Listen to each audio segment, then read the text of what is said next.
नमस्कार दोस्तों, Chhattisgarh news update में तो इस समय की बड़ी खबर सामने आई है। बॉयफ्रेंड की हत्या, ड्रम में भरकर 60 किलोमीटर दूर फेंकी लाश। पैसे मांग रहा था CWC मेंबर, गर्लफ्रेंड ने दूसरे प्रेमी के साथ मिलकर गला घोटा। छत्तीसगढ़ के राजनांदगांव जिले में CWC बाल कल्याण समिति मेंबर की हत्या मामले में बड़ा खुलासा हुआ है। उसकी हत्या उसकी ही शादीशुदा प्रेमिका ने अपने दूसरे प्रेमी के साथ मिलकर की थी। इसके बाद ड्रम में भरकर लाश को 60 किलोमीटर दूर जंगल में फेंक दिया।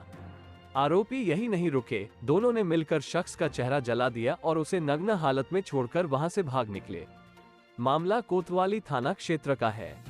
बाल कल्याण समिति के सदस्य चंद्रभूषण ठाकुर 55 वर्ष बुधवार से लापता थे। उसका कुछ पता नहीं चल पा रहा था। उसकी गर्लफ्रेंड लाभिनी साहू ने चंद्रभूषण ठाकुर की पत्नी को फोन कर कहा था कि चंद्रभूषण का कुछ पता नहीं चल पा रहा है, वो लापता हो गए हैं।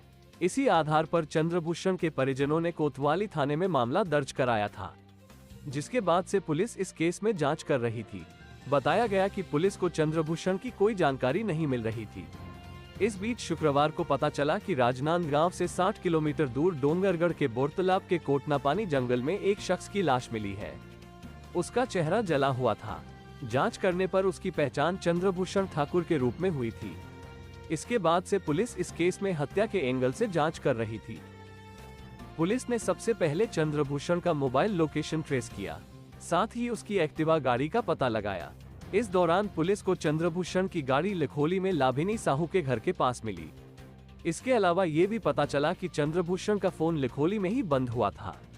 साथ ही पुलिस ने CCTV कैमरों की तलाश की थी, जिसमें लाभिनी किसी शख्स के साथ एक्टिवा गाड़ी में डोंगरगढ़ की तरफ जाते दिखी थी। इस पर पुलिस को उसकी प्रेमिका लाभिनी साहू पर शक हुआ। इसी आधार पर पुलिस ने उसे हिरासत में लेकर पूछताछ शुरू की, मगर शुरुआत में वो पुलिस को गुमराह करने की कोशिश करती रही। बाद में पुलिस ने उससे सख्ती से पूछताछ की, तब उसने अपना गुनाह कबूल कर लिया और बताया कि पूरी वारदात को उसने अपने दूसरे प्रेमी तेलकाडी निवासी नूतन साहू 25 वर्ष के साथ मिलकर अंजाम दिया है। लाभिनी के बयान के बाद पुलिस ने नूतन को भी हिरासत में ले लिया था। इसके बाद दोनों से पूछताछ की गई। लाभिनी ने बताया कि कुछ समय पहले चंद्रभूषण को पता चल गया था कि मेरा नूतन के साथ प्रेम प्रसंग है। ये जानने के बाद से चंद्रभूषण मुझसे अपने दिए हुए पैसे वापस मांग रहा था। उसने मुझे फास्ट फूड सेंटर खोलने के लिए पैसे दिए थे। मैं दुकान भी खोल ली थी, मगर चंद्रभूषण को मेरे अफेयर के बारे में जब से पता चला, वो मेरे ऊपर आए दिन पैसे वापस करने के लिए दबाव बनाता था, बार बार विवाद करता था। इसी बात से मैं तंग आ गई थी, इसलिए मैंने उसे बुधवार को अपने घर मिलने के लिए बुलाया था। आरोपियों ने बताया कि जैसे ही चंद्रभूषण मिलने के लिए पहुंचा, वैसे ही दोनों ने मिलकर चंद्रभूषण का गमछे से गला घोट दिया। इसके बाद दोनों ने प्लान के मुताबिक उसे एक प्लास्टिक के नीले ड्रम में भरा। फिर दोनों एक्टिवा से ही लाश लेकर निकल गए और जंगल में लाश फेंक दी। आरोपियों ने बताया कि किसी को शक ना हो, इसलिए हमने लिखोली में ही उसका फोन बंद कर दिया था। शव फेंकने के दौरान हमने उसका चेहरा जला दिया, जिससे किसी को शक न हो, और उसके कपड़े को उतारकर भानपुरी नदी में फेंक दिया।